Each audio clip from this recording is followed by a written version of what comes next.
नमो नमः छात्रेभ्य। अहम गोविंद प्रसाद पांड्या अस्मि। आज हम कक्षा 7वीं का दूसरा अध्याय द्वितीय पाठ छत्तीसगढ़ से प्रमुख पर्वाणी आपको पढ़ाने जा रहे हैं। आप अपना पुस्तक और कॉपी आदि लेकर के बैठिएगा। चलिए प्रारंभ करते हैं। छत्तीसगढ़ से प्रमुख पर्वाणी, आपको पता ही होगा छत्तीसगढ़ में बहुत सारे पर्व जो है त्यौहार मनाए जाते हैं। इस लेसन का शब्दार्थ भी आप देख सकते हैं अच्छे से, जिससे आपको आसानी हो और आपको समझने में आसानी से आप समझ सकें। चलिए प्रारंभ करते हैं, देखते हैं कि प्रारंभ किससे किया गया है। मानव जीवने उत्सवानाम महत्वम सर्वविदितमेव, अर्थात मानव जीवन में उत्सवों का महत्व सर्वविदित है, अर्थात सबको ज्ञात है। छत्तीसगढ़ राज्ये बहवः उत्सवाः प्रचलिताः। छत्तीसगढ़ राज्य में बहुत से उत्सव प्रचलित हैं। आप देख सकते हैं यहाँ पर बहुत सारे ऐसे शब्द होते हैं जो कि आपको कठिन लगे, उनके अर्थों को आप अवश्य लिख लीजिएगा। तेसु, तेसु का अर्थ होता है उनमें, ये सप्तमी बहुवचन है जो कि तद शब्द का। हरेली, पोरा, तीजा, जवारा, जेठौनी, छेरछेरा, पुन्नी इत्यादि मुख्या संति, आदि मुख्य हैं। यहाँ पर नाम दिए गए हैं त्योहारों के कुछ, जिनके संबंध में आज हम इस अध्याय में पढ़ेंगे। तेसु उनमें सबसे पहला इसमें बताया गया हरेली के बारे में। इत्यस्य विशिष्टम महत्वम अस्ति, इसका विशिष्ट महत्व है। श्रावण मासस्य अमावस्यायां हरेली उत्सवः भवति। सावन माह की अमावस्या में हरेली उत्सव होता है। वातावरणे सर्वत्र हरितिमा लक्ष्यते, वातावरण में सभी जगह हरियाली दिखाई देती है। कृषकाः क्षेत्रेषु बीजवपनं कृत्वा सर्वाणि उपकरणानि संशोध्य पशूनां पूजनं कुर्वन्ति। किसान खेतों में बीज लगा करके सभी उपकरणों को साफ कर पशुओं की पूजा करते हैं। अर्थात हरेली उत्सव में पशुओं की पूजा की जाती है और जितने भी जो किसान जो हल आदि जो होते हैं, उनके जो औजार होते हैं, उन्हें वह साफ करते हैं और उनकी पूजा करते हैं।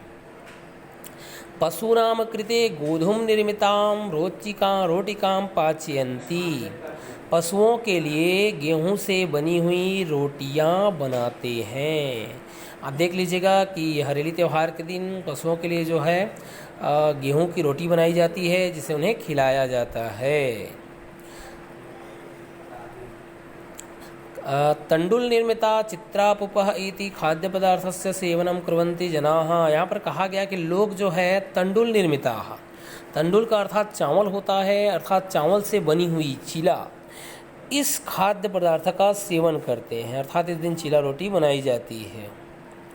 बालकाः काष्ठ निर्मितेन गेड़ी नामक क्रीड़ा उपकरणेन इत्यस्तः विचरन्ति हर्षं च अनुभवन्ति।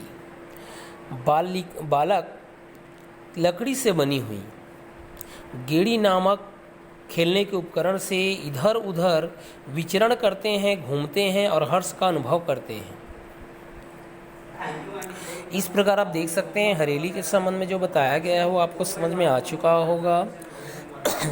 अगला हम आगे बढ़ते हैं। पोरा, भाद्रपदस्य अमावस्यायां पोरा उत्सवः भवति। भादो के अमावस्या में पोरा उत्सव होता है। कृषि प्रधानस्य छत्तीसगढ़स्य अयं प्रधानः उत्सवः। कृषि प्रधान या छत्तीसगढ़ का यह प्रधान उत्सव है। आपको मालूम होगा छत्तीसगढ़ को धान का कटोरा कहा जाता है और यहाँ का प्रधान उत्सव माना जाता है पोरा त्यौहार को। कृषि कार्यम क्षेत्र कर्षणम च बलिवर्दाः कुर्वन्ति। आप सभी को मालूम है कि किसान का जो खेत की जुताई जो है बैल ही करते हैं, उसे यहाँ कहा गया बलिवर्दा, यानी बैल होते हैं। क्षेत्र का अर्थ खेत से है, कर्षणम का अर्थ जुताई से। कृषि कार्य और खेत की जुताई बैल करते हैं। अतः अस्मिन् उत्सवे बलिवर्दाः विशिष्टा सज्जा भवति। इसलिए इस उत्सव में बैलों की विशेष सज्जा होती है, अर्थात विशेष सजावट की जाती है। प्रतीक रूपेण बालिकाः अपि मृण्मय वृषभय क्रीडन्ति। मृण का अर्थ होता है मिट्टी से, प्रतीक रूप से बालिका या बालक भी यहाँ पे कहा गया है वृषभय। वृषभय का अर्थ होता है बैल। प्रतीक के रूप में बालक भी मिट्टी के नदिया बैल से खेलते हैं। यहाँ पे कहा गया नदिया बैलों से खेलते हैं, नदिया बैल बना लेते हैं। बालिका फुगड़ी आदि क्रीड़ायाः स्वकीयम आनंदम प्रदर्शयन्ति। बालिका फुगड़ी आदि खेल से अपने आनंद को प्रदर्शित करते हैं, अपने आनंद को, खुशी को इजहार करते हैं या बताते हैं, प्रदर्शित करते हैं। तीजा पर्वणः अत्र विशेषम महत्वमस्ति। तीजा पर्व का यहाँ विशेष महत्व है। स्त्रियः स्वयं मातृकुलं गत्वा परिजन परिवार जनेः सानंदम उपस्य पत्योः दीर्घायुष्यम कामयन्ति। स्त्रियां अपने माता के कुल जाकर अर्थात माता के घर जाकर परिवार लोगों के साथ आनंद के साथ उपासना करती है, उपास रखते हुए पति की दीर्घायु की कामना करती है। पति की दीर्घायु की कामना के लिए ही तीजा पर्व रखा जाता है। व्रतस्य समापने नानाविध व्यंजनम पचन्ति। व्रत के समापन पर अनेक प्रकार के व्यंजन बनाए जाते हैं। ठेठरी खुरमी खाद्य पदार्थस्य परस्परम वितरन्ति। ठेठरी खुरमी यह खाद्य पदार्थ आपस में वितरण किए जाते हैं। नानाविधानि वस्त्रभूषणानि परिधाय भागवतः पूजनम कृत्वा संतोषम अनुभवन्ति। अनेक प्रकार के वस्त्रों को पहनकर भगवान की पूजा करके संतोष का अनुभव करते हैं। भाद्रपदस्य शुक्ल तृतीयायां तिथौ उत्सवं भवति। यहाँ कहा गया भादों की शुक्ल तृतीया तिथि में यह उत्सव होता है। तीजा उत्सव यही समय होता है। जैसा कि आपको पता है, आप देख सकते हैं पूरा त्यौहार भी बताया गया, तीजा को भी वहीं पर ले लिया गया है। हम आगे बढ़ते हैं जिसमें यहाँ पर जवारा उत्सव के संबंध में बताया गया है। जवारा क्या है? जवारा यहाँ पर आप देख सकते हैं जो भोजली गेहूँ होता है उसे जगाया जाता है, धान आदि से जगा करके, जिसे कहते हैं उसे जवारा कहते हैं। जवारा में हम देख सकते हैं आश्विन मासस्य शुक्ल पक्षे नवम्यां तिथौ देव्या दुर्गयाः विसर्जनोत्सवः जवारा इत्युच्यते। यहाँ पर कहा गया आश्विन माह की, आश्विन का तात्पर्य कुंवार से है, कुंवार माह से है। कुंवार माह के शुक्ल पक्ष में नवमी तिथि को देवी दुर्गा का विसर्जन उत्सव जवारा कहलाता है। जवारा क्या कहलाता है समझ में आ चुका होगा कि जो कुंवार में जो नवरात्रि होती है उस समय जो विसर्जन किया जाता है देवी दुर्गा का, तो विसर्जन जो करते हैं उसे जवारा कहा गया। अंकुरितान यवान आदाय समारोहपूर्वकं गीतवाद्याभिः देव्याः पूजनं कृत्वा तेषां विसर्जनं क्रियते। अंकुरित जौ को, अब आपको लगेगा भी ये जौ है क्या, तो आपको बता दें कि जौ जो है गेहूं ही है। गेहूं से अगर मान लीजिए गेहूं जो है जब खेतों में होता है तो वह उसके ऊपर छिलके रहते हैं, तो जो छिलके के साथ जो रहता है उसे जौ कहा जाता है। तो अंकुरित जौ को लेकर समारोह पूर्वक आदाय, आधन दाधन ल्यप सब प्रत्यय यूज किया गया है।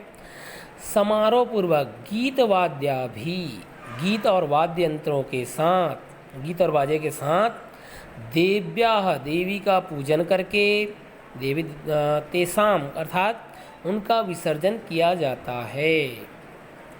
आप लोगों ने देखा होगा कि जब नवरात्रि के समय विदाई दी जाती है, उन्हें विसर्जन के लिए ले जाया जाता है, तो गीत बाजा आदि बहुत सारी चीज़ें बजाई जाती हैं। हरितवर्णा यवंकराः समृद्धे प्रतीकभूषाः सन्ति। हरितवर्णा हरा रंग, यवंकराः जौ के जो अंकुर है, तो यहाँ पे कहा गया हरे रंग के जौ का अंकुर समृद्धि का प्रतीक है। यह समृद्धि को दर्शाता है। जिस प्रकार हम लोगों ने देखा कि हरा रंग हमेशा से ही समृद्धि को प्रदर्शित करता है। ये हमारा आपको समझ में आ चुका होगा। चलिए हम आगे बढ़ते हैं। अगला है जेठौनी। जेठौनी होता क्या है? इसमें ये होता है कि इस दिन जो है जेठौनी का तात्पर्य यही है कि यह इस दिन हम लोग गन्ना आदि का प्रयोग प्रारंभ कर देते हैं, तुलसी माता की पूजा करते हैं और तुलसी का विवाह करते हैं। चलिए हम पढ़ते हैं इसमें क्या लिखा हुआ है। देव प्रबोधनी एकादशी, अर्थात देव प्रबोधनी एकादशी क्या है भाई? प्रबोध का अर्थ होता है जगाना, अर्थात इस दिन भगवान लोग जग जाते हैं, इससे पूर्व वो सो जाते हैं। देवशनी एकादशी लगभग जुलाई में प्रारंभ होता है और देव प्रबोधनी एकादशी जब प्रारंभ होता है तो देवता लोग जग जाते हैं। देव प्रबोधनी एकादशी जेठौनी इति उच्यते, देव प्रबोधनी एकादशी को जेठौनी कहा जाता है। अस्मिन् पर्वणि सायंकाले तुलसी विवाह श्री विष्णुना सह समायोज्यते, इस पर्व में शाम के समय तुलसी जी का विवाह श्री विष्णु के साथ आयोजन किया जाता है। गोपालकः स्वकीय पशुन मयूरपिच्छेदाना भूषयन्ति, ग्वाले गोपाल का नाम अपने पशुओं को मयूर के पंख से सजाते हैं। मयूर पिच्छेदाना नाम मयूर के पंख। कार्तिक पूर्णिमा पर्यंतम उत्सव अयं प्रचलति, कार्तिक पूर्णिमा के बाद यह उत्सव प्रचलित है। कार्तिक पूर्णिमा के बाद यह होता है, आपको पता है कार्तिक पूर्णिमा में दीपावली उत्सव भी उस समय मनाया जाता है, कार्तिक अमावस्या में, और यह उत्सव कार्तिक पूर्णिमा के बाद प्रचलित है। चलिए हम आगे बढ़ते हैं। अगला है छिरछिरा पुन्नी। छिरछिरा पुन्नी होता क्या है आपको पता होगा कि इस समय जो है छिरछिरा मांगने जाते हैं लोग। चलिए देखिए, चतुर्मासस्य समाप्त्यनन्तरं पौष पूर्णिमायां संचित धान्यम भंडारगृहात् आदाय आपणे विक्रयार्थम नियते। यहाँ कहा जा रहा है 4 माह की समाप्ति के बाद पौष पूर्णिमा में संचित धान को, अर्थात रखे हुए धान को भंडार गृह से लाकर बाजार में बेचने के लिए ले जाते हैं। आपको बता दें कि जब छिरछिरा पुन्नी तब मनाई जाती है जब किसानों द्वारा अपने अनाज को बाल की कटाई कर ली जाती है और उसे मंडी तक पहुंचा दिया जाता है, और वह उसी समय को यह बताया गया है। अस्मिन् पर्वणि बालकाः प्रतिगृहं गत्वा